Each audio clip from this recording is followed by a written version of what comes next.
대담 이어가겠습니다. 오늘도 네 분의 패널 모셨는데요. 김성욱 한국자유연합 대표, 고영신 한양대 특임교수, 여상원 변호사, 양지열 변호사 네 분 나오셨습니다. 어서 오십시오. 네, 안녕하십니까. 네, 안녕하세요. 네, 이 경찰 수사가 진행되면서부터 나오는 소식들이 굉장히 좀 충격적인데요. 먼저 그 아버지 최 씨와 어머니에 대한 각각 적용된 혐의가 어떻게 되는지 양지열 변호사님 먼저 좀 정리를 좀 해주시죠. 현재 1차적으로 경찰은 폭행치사를 먼저 검토를 했습니다. 네. 왜냐하면 이제 직접적으로 사람을 살해를 하려는 의도 같은 것들은 좀 밝혀져야 되기 때문에 이 아이를 때리는데, 그러니까 아버지의 주장 같은 경우는 그거잖아요. 최 씨는 뭐 욕실로 끌고 가는 과정에서 다쳤고 살해할 생각까지는 없었다고 주장을 했는데, 그래서 이제 살인은 아니고 폭행치사라고 했는데, 저는 네. 이 부분에 대해서 처음부터 좀 반대했던 게 네. 다른 사람도 아니고 부모지 않습니까? 네, 네. 더군다나 그렇게 끌고 가다가 넘어뜨렸다는 것은 원인을 본인이 제공을 했던 거고, 그랬다면 즉각적으로 구호 조치를 구해야 되는데 구호 조치를 구하지 않아서 만약에 사망에 이른 것이라면 네. 실질적으로 설령 직접적으로 폭행을 행사한 끝에 다쳐서 사망한 것이 아니더라도 부모기 때문에 이건 지켜야 될 아이를 오히려 역으로 때린 거라서 살인죄를 저는 먼저 검토를 해야 된다는 입장인데, 하여튼 네. 경찰은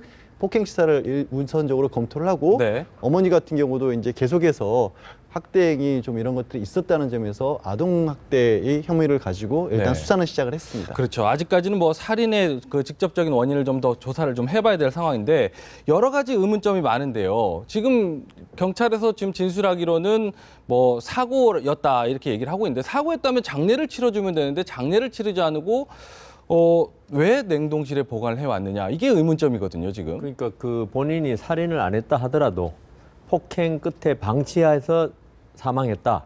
이러면 뭐 폭행치사라든가 범죄의 그 죄책을 쓸 염려가 있기 때문에 네. 뭐 그 아버지 말을 지금 그 경찰에서 폭행치사를 한 것은 일단 영장을 청구할 때는 범죄 사실과 범죄명을 적어야 되거든요. 예. 그냥 무슨 아무 범죄도 안 적고 할 수는 없으니까 폭행치사를 일단은 그거는 명백한 것 같으니까 네. 아버지 말에 따르더라도. 네. 그런데 제 생각에는 만일에 지금 아버지 말대로 10월 달에 폭행을 하고 11월에 죽었다 이랬으면요, 그 4월부터 애가 없어진 게 도저히 지금 설명이 안 되거든요. 그렇죠. 그렇기 때문에 제 생각에는 4월 달에 폭행치사로 죽었건 살인을 했건 4월 달에 범죄 일어날 가능성이 아주 농후하다. 네. 그래서 지금 뭐 그쪽 부분에 조사를 해야 될 것 같고요.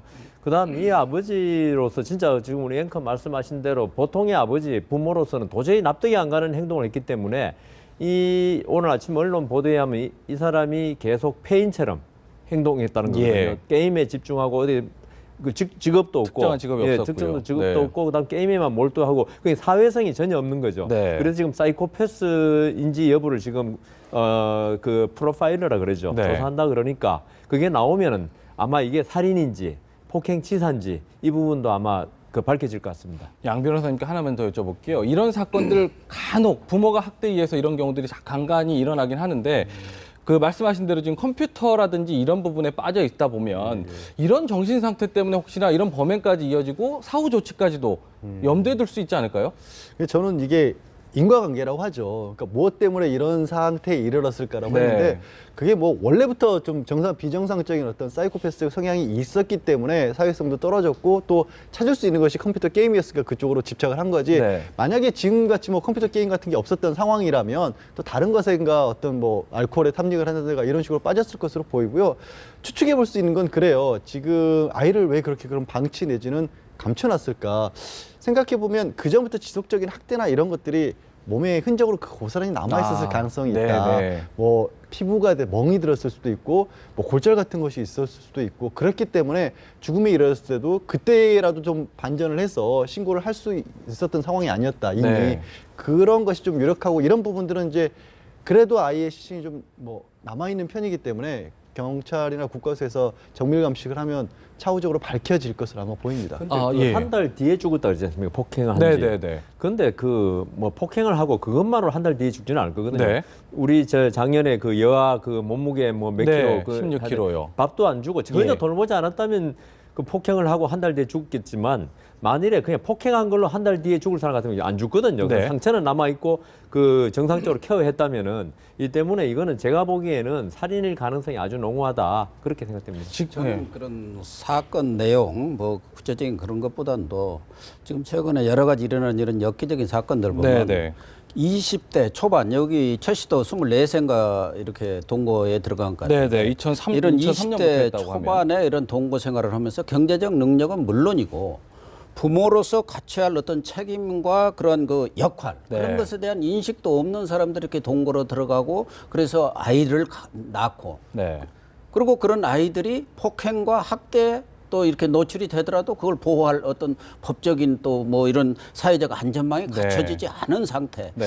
이런 것들이 계속되고 재발되고 하는 것이 더 문제인 것 같고 네. 이런 부분에 대해서 근본적인 어떤 그 인식 전환이 있어야겠다. 네. 그에 대한 어떤 대책이 있어야겠다는 생각이 들어요. 그러니까요. 지금 보면은 지난주에도 그 주말에도 지금 보면 사회장관 회의 같은 게 있었지 않습니까? 그렇죠. 그 당시에 지금 사실 보면 이번 사건도 이렇게 좀 드러나게 된 계기가 지난 해 그 16kg 11살짜리 아이를 계기로 지금 이렇게 밝혀졌단 말이에요. 만약 그때 당시에 이런 조치가 없었다면 드러나지 않았을 일이잖아요. 그렇죠. 이 사회 안전망의 문제인데요. 네.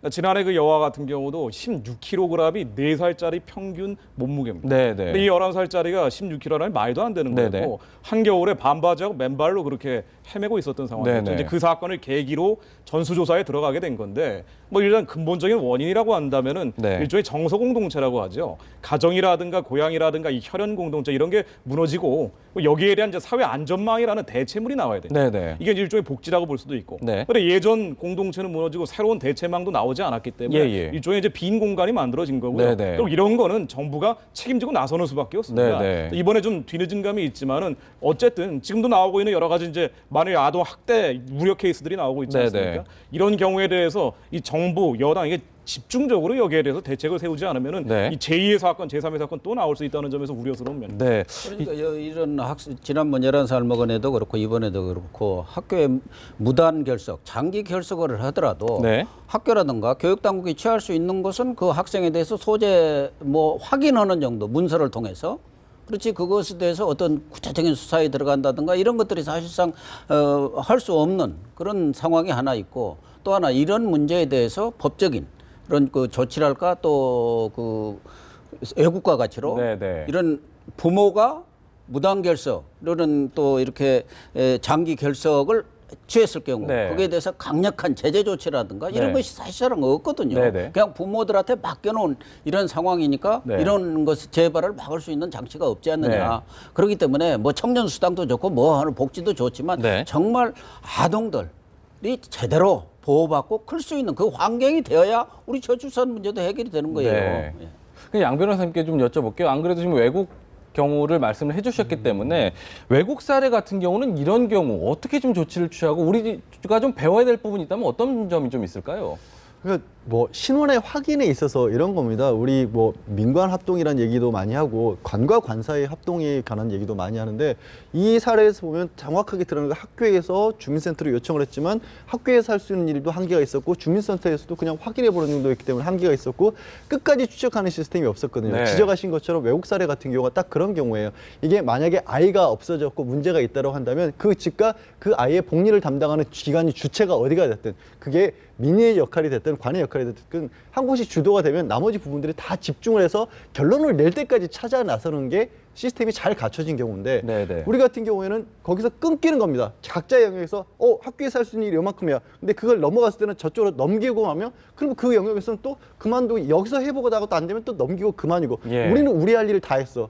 아이는 결국 그 사이에서 말씀하신 것처럼 구멍이 생기는데 그 구멍에서 실종되고 사망에 이르러서야 결국 참혹한 모습으로 발견이 되는 거죠. 네. 그러니까 그게 끝까지 확인될 수 있는 뭔가를 만들어내야죠. 네네. 그리고 제가 외국에 한 1년 살아보니까요. 그 사회 인식이 아동에 대해서는 우리 사회에서 가장 보호해야 되고 가장 약자고 이런 인식을 가지고 있는데 예. 우리나라 사람들은 자기 소유물로 본다는 인식. 네, 네. 그게 가장 크고요. 그래서 미국에서는 남의 아이라도 아주 우리가 보호해야 될 대상으로 봐가지고 제가 한 예를 봤는데 뭐 어떤 마트 앞에서 그 어떤 12살, 8살 애인가가 차 안에 혼자 있었단 말이에요. 예. 엄마가 잠시 마트에서 물건 가지러 온 사이에. 근데 그 마트 점원이 애가 혼자 방치돼서 신고를 해가지고 예. 벌금은 $5,000. 그러니까 예, 우리나라 예. 돈은 한 600만 원을 물더라고요. 예. 그다음 학교에 그 저기 못 가게 될 때 꼭 학교에 전화를 해줘야 됩니다. 예. 우리 애가 내가 지금 어디 여행을 하기 때문에 못 간다. 그러면 학교에서 놔두는데 만일 그 연락 없이 하면 즉시 경찰이 연락이 돼가지고 그 아이를 찾게 되더라고요. 그러니까 이런 식으로 그 사회에서 어린아이들에 대한 인식 얘는 우리 사회의 소중한 그 자원이고 그다음 보호해야 할 대상이라는 인식을 전부 다 공유하는 게 중요한 것 같습니다. 네, 네. 정말 하자면 외국에서는 그 부모라 하더라도 아이를 학교에 보내지 않은 범죄입니다. 네. 그러니까 일본 같은 경우는요, 3일 정도 보내지 않게 되면은 담임 교사가 일단 교육청에 신고를 해야 됩니다. 네, 네. 그러니까 한국에 일단 제도적 맹점이 있는 게 이게 네. 법적 사각지대라고 하죠. 담임 교사가 의무적으로 신고할 수 없게 돼 있습니다. 네. 이게 나오지 않는다 하더라도 지금 초등교육법 35조 조항에 따르면은 뭐 의무적으로 이 아이가 좀 실종된 것 같다 하더라도 명확히 본인이 보지 않으면은 예, 경찰에 예. 신고를 할 수 없게 돼 네, 있죠. 네. 자, 이런 것들 빨리 보완을 해줘야 네. 그래야지 이런 추후의 문제점들 막을 수 있을 겁니다. 끔찍한 소식 하나 더 살펴봐야 되겠는데요. 지난주 금요일 저녁이었는데요. 마포에서 가방 속에 담긴 채 발견된 20대 여성 시신 사건이요. 용의자로 지목됐던 남자친구가 오늘 뭐 숨진 채 발견됐다고요? 네, 그렇습니다. 말씀하신 것처럼 이제 월드컵 경기장 부근에 있는 유턴하는 장소, 그러니까 굉장히 사람들이 찾기 쉬운 곳에 네. 또 가방이 발견됐었고 택시 기사 한 분이 신고를 하면서 네. 살인 사건으로 밝혀졌는데 유력한 용의자로 한 5개월 가량 동거를 했었다고 알려진 남자친구가 있었습니다. 그 남자친구에 대해서 경찰이 압수수색을 했는데 시신으로 발견이 됐고. 네. 미안하다라는 어떤 표현이 적힌 유서가 남겨 있는 것으로 봐서 네. 현재로서는 그 예전 남자친구였던 사람이 아마도 살해를 하고 네. 본인도 스스로 생명을 끊은 것으로 그렇게 추정이 되고 있습니다. 지금 보면 뭐 유서가 있다고는 하지만 아직까지 용의자이기 때문에 좀 상황을 좀 더 좀 봐야 되겠지만 뭐 어떻게 추정할 수 있는 부분도 있겠지만 용의자가 이렇게 숨지게 되면 사건은 어떻게 좀 정리가 되는 건가요? 뭐 법률적으로는 간단한데요. 공소권 없음으로 되는데 지금 문제는 이게 그 처음에 알몸 상태에서 신체 훼손이 없었다는 거. 예. 그저께 나왔지만 그때 저희들은 전부 다 면식범으로 해석할 수밖에 없습니다. 예. 왜냐하면 모르는 사람 같으면 이 서로 싸우거나 반항하거나 이런 상처가 생기거든요. 예. 그다음 이 목졸라 죽였다. 지금 만일 그 용의자가 그렇게 했다면 지금 버린 곳이 네. 아주 그냥 누구나 눈에 띄기 쉬운 곳에 버렸단 말입니다. 네. 그렇다면 경황이 없었다. 네. 죽이고 나서 그 우발적 범행이다. 네, 그렇게 네. 볼 수밖에 없고요. 그러니까 그 자책감이라든가 다음 범인으로서 근거될 그런 걱정에 아마 자살한 것으로 보이는데 아마 그 두 사람 관계는 그 동거를 했다고 그러지 않습니까? 네. 그런 상태에서 어떤 그 예전 관계에서 그 삼각관계라든가 여기서 남자하고 이 그 어떤 싸움 끝에 예.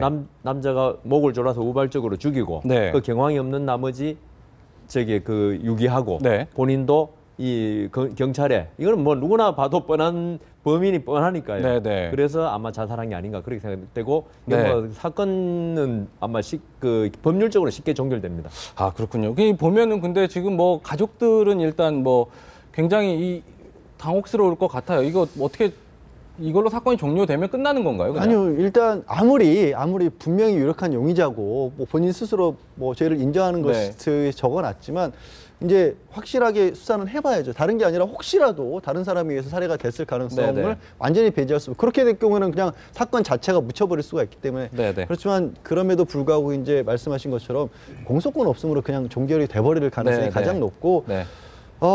이제 좀 이것 보면 살해를 했던 우발적인 어떤 것이든 간에 왜 자꾸 이런 식의 어떤 생명을 경시하는 네네. 스스로 목숨을 끊은 것도 그렇고 사람을 다치게 한 것, 살해한 것도 그렇고 이런 네네. 일들이 벌어지는지 굉장히 안타까운 거죠. 젊은 분들이 더더군다나. 여 변호사님께 한 가지만 더 여쭤볼까요? 자꾸 이렇게 잔혹한 얘기 아침부터 연초에 아침부터 이런 얘기하기가 좀 그런데 농약 두유 사건도 있었더라고요. 이게 지난 경북 상주 농약 사이다 사건 좀 떠올리게 하는데 이 내용도 좀 짚어주시죠. 어떤 내용이었는지요? 그러니까 그 평소에 어떤 그 다툼이 있다는 네. 이유로 70대 노인이 자기를 험담한다는 이유로 두유 한 박스에 16개라고 그러는데 네, 네. 그걸 사가지고 에소밀이라고 상주 농약 사건 같은 거죠? 성분의 농약을 주사기로 네. 주입한 다음에 그 집 앞에 네. 갖다 놨답니다.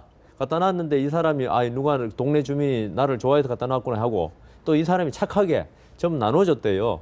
그러니까 그 아들도 하나 먹고 그다음 모르고 굴삭기 마신 거죠. 기사한테 2개를 줬는데 또 굴삭기 기사도 또 동네 주민한테 그냥 네. 줬답니다. 그걸 먹고 전부 다 물론 이번에는 생명을 뺏긴 사람 없고 그래서 다행인데 네네. 그 시골에서도 이게 어떤 불만이 쌓이면은 어떤 대화로 해결할 수 있는 이제 이게 자꾸 없어지고 네, 네. 이게 자꾸 이런 범행으로 가니까 이게 참 우리 사회가 점점 불안해지는 네, 그런 네. 게 생겨서 참 안타깝습니다. 그러니까요. 올해 새해 일출 밝고 참 좋은 한 해를 좀 기대했었는데 연초부터 자꾸 이런 소식 전해드리겠습니다. 안타깝습니다. 이번 대담은 여기서 마무리하겠습니다.